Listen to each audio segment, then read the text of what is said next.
Without further ado, let's get into the platforms. Facebook, I'm sure you guys have heard of this. If you've not been on there, they made this big movie about it. It did pretty well at the Oscars. So it's right now the preeminent social network. I always thought of Facebook as kind of where LinkedIn meets MySpace. LinkedIn is really dry and it's very business-like, and MySpace is just a mess of teenagers promoting their bands. And Facebook, is kind of in between, and I think in a good way. I know some of you have Facebook pages, but for those of you who don't, I want to share my Facebook page. So what happens is, this is when I log in, this is what I see. In the center, this is called a wall, and any organization, any friend, any group I'm a member of, when they have a new post, it would show up on that wall. And some people ask, like, why do you have prom pictures? I mentor a church youth group, and all the kids, it was recently prom, so they were showing their pictures. As you can see, I'm into cars. There's a lot of car images there. So that's where it just shows up, and you can control what you see. I've actually switched recently to a view that is less filtered. There's many different filters, but I've gone to kind of what's called a raw feed. So I see everything now, and it's pretty fun. So that's what it looks like. I'm going to talk about some other elements on there as we go forward. But one thing that I've noticed, is that, again, to the point of social media is now, it's not tomorrow. We've noticed that a lot of people who used to deliver content on blogs are now starting to do it in Facebook. And one person that I want to talk about is Stephen Covey. I'm sure you guys have heard 7 Habits of Highly Effective People and all the other things that he has turned that into. This is a snapshot from last week of Stephen Covey's site. And you can't see it here, but that last post, the latest post, is dated April 9th. And that's even in 2010. So he basically, at some point, decided that he wasn't going to do this anymore. And if you look at his post before that, it was March 18th. So there was a gap of months, or weeks, in between when he updated that. And if you go to his Facebook page, it says in the latest post by Stephen Covey, yesterday. So again, I'm just showing this to you guys to say that a migration is happening right now already, and I think it's not too late for everyone to try it out and to have some great case studies of your own. Okay, another thing I want to show you on this page is here. These are little banner ads that Facebook has made available for people to buy, and I actually encourage you guys, if you don't do anything, I said if you do two or three things from this presentation, this is one thing I want you to try to do. And what I like about this is that you can really control who sees your banner ad. So here, this is the page that looks like when you order, when you try to sign up, just log on to Facebook ads and you'll get a control panel like this. So right now, it says country, United States, and it says everywhere, but you can toggle state, province, or city. You can do some demographics. You can do likes or interests. So we actually tried this for Mint, my own company, and we wanted to try to get car dealers or car manufacturers, so we targeted some pages that way. And then you can kind of exclude people who you're already friends with. And there's some additional targeting that you can do. And one nice thing about this is that if you look to the right, where it says 140 million people, that's the base as of last week of number of people that you could target on Facebook.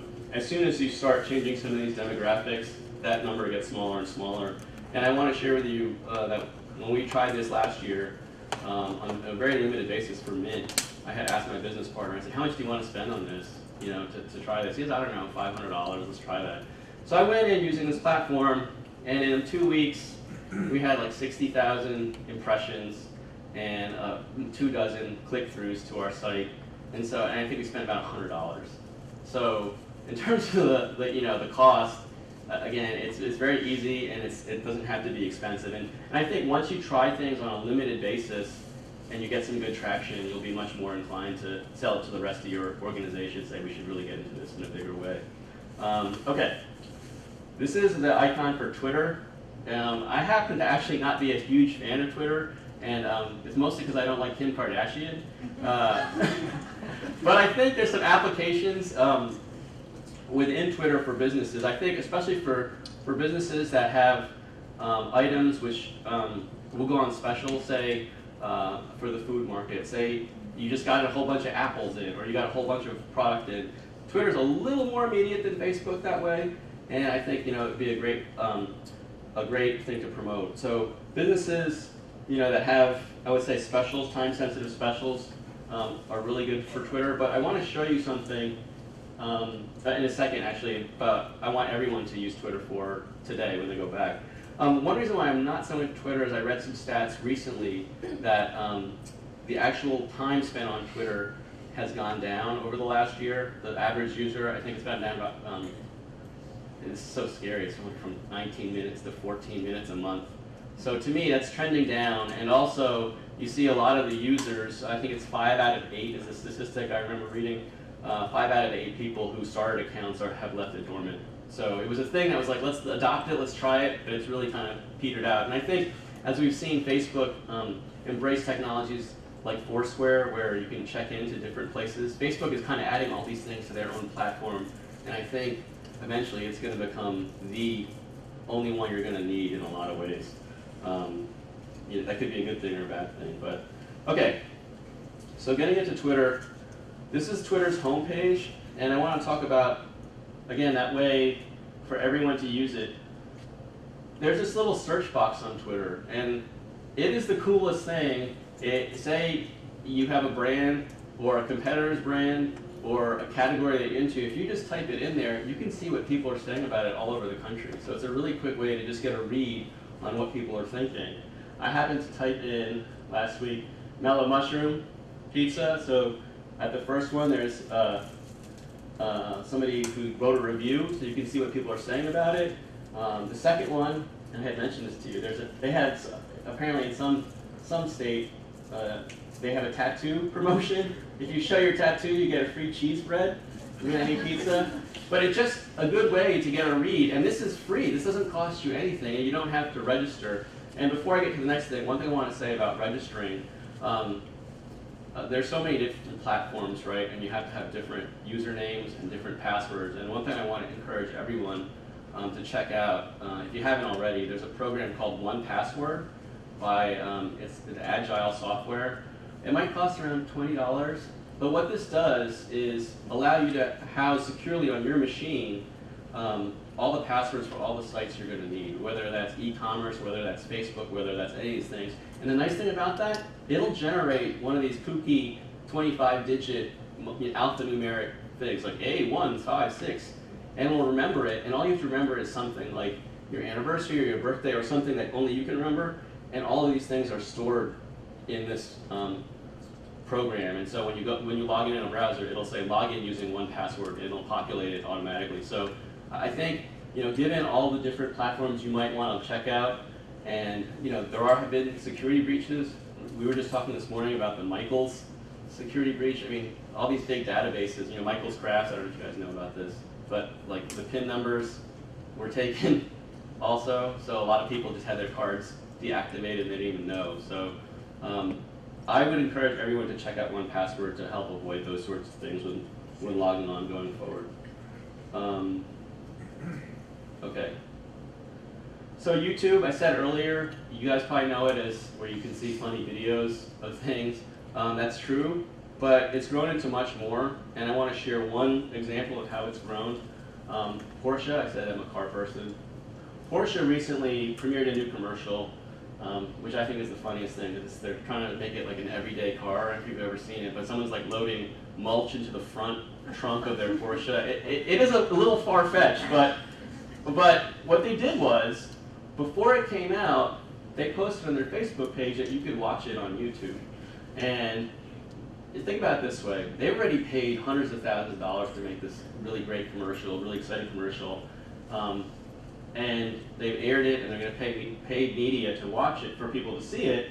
But as of last week, roughly 175,000 people had watched it online. And in this box, there's a share button, and there's also a like button. So again, for free, pretty much, for 5 minutes at a time, it takes some Porsche staffer to load it up. They're getting 175,000 more impressions. They're allowing people to share it with all their friends on all their networks. And I think there were 92 comments. So again, it's that authorship thing, and the comments get comments upon comments. So I want you guys to think of Facebook as a way, not just as a thing, funny place to see cats and Will Ferrell videos, but also as a component of social media. The final thing I want to talk about with you guys before we get into the panel are online forums. And online forums, does anybody here belong to any online forums? Which one, if I could ask? It's for like a gluten-free diet. Right, so that's a great, but I'm glad you specified that. Online forums are basically bulletin boards. It's kind of how the internet was invented and why it was invented. It's these bulletin boards that allow people who have a special interest or a special need or whatever it is to talk about things with each other. So for a gluten-free diet, if you had a question about a product, I bet you could post the question, is this thing gluten-free? And you'd have within, what, an hour, a dozen or more comments, right?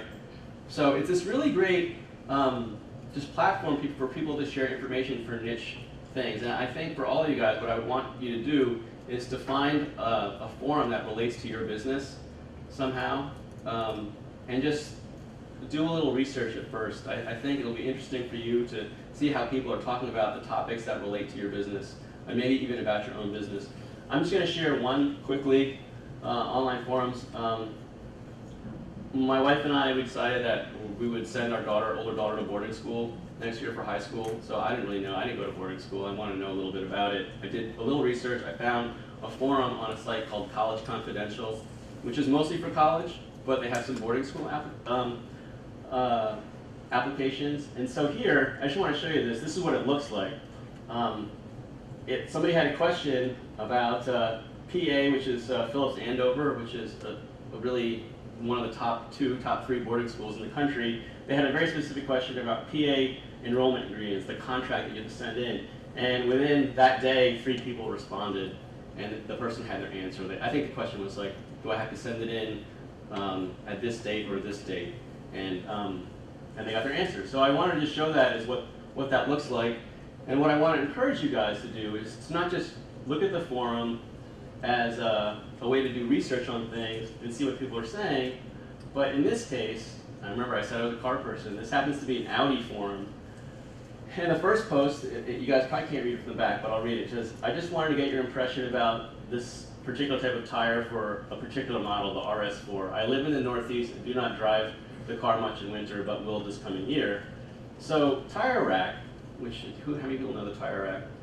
The Tire Rack is a mail order or online tire business. You can get tires, and the prices are generally a lot cheaper than your local tire distributor, and they'll also can come mounted. So Tire Rack has sponsored this forum, this particular sub-forum, Tire and Wheel Forum, and they give an answer. And the nice thing about it, one thing I want to point out to you guys, they don't say, and you should buy it at the Tire Rack. He just gives an expert opinion, because he knows about it, on the forum. And what do you think people on the forum think about the Tire Rack? Because they're on there. They probably think they're a trusted resource because they're not trying to sell themselves. They're just giving their opinion on that tire.